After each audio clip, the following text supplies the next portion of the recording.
Hi friends, welcome back to my channel. It's Sunday afternoon. Sunday afternoon லஞ்சுக்கு mushroom biryani செய்வோம் அப்படின்னு Madurai style mushroom biryani அது எப்படி செய்கிறதுன்னு பார்க்கலாம். ஸோ குக்கரில் எண்ணெய் ஊற்றிட்டு அதில் வெங்காயம் போட்டு வெங்காயம் நல்லா ப்ரௌன் ஆகிற அளவு வதக்கிக்கணும். அது வதங்கவும் அது கூட கொத்தமல்லி புதினாவை ஆட் பண்ணிக்கணும்.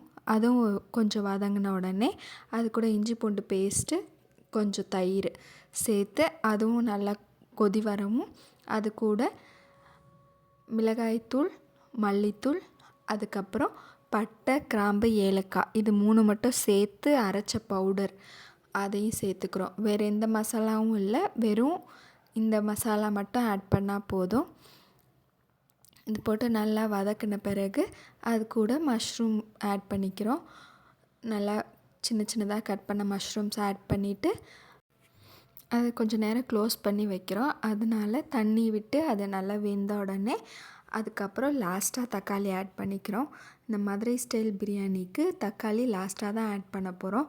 அதை ஆட் பண்ணி லைட்டாக வதங்கின உடனே, நல்லா வதங்கணும்னு அவசியம் இல்லை, லைட்டாக வதங்கினோடனே ரைஸ்க்கு தேவையான அளவு தண்ணி சேர்த்துட்டு தண்ணி நல்லா கொதித்து வரவும் உப்பு போட்டுட்டு அது கூட ஊற வச்ச சீரக சம்பா அரிசி அதையும் சேர்த்துக்கிட்டேன்.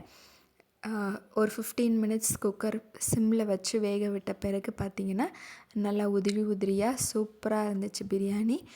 அது கூட லாஸ்ட்டாக ஒரு ஸ்பூன் நெய் சேர்த்துக்கிட்டோம், இன்னும் நல்லா வாசமாக இருக்கிறதுக்காக. Super lunch ready.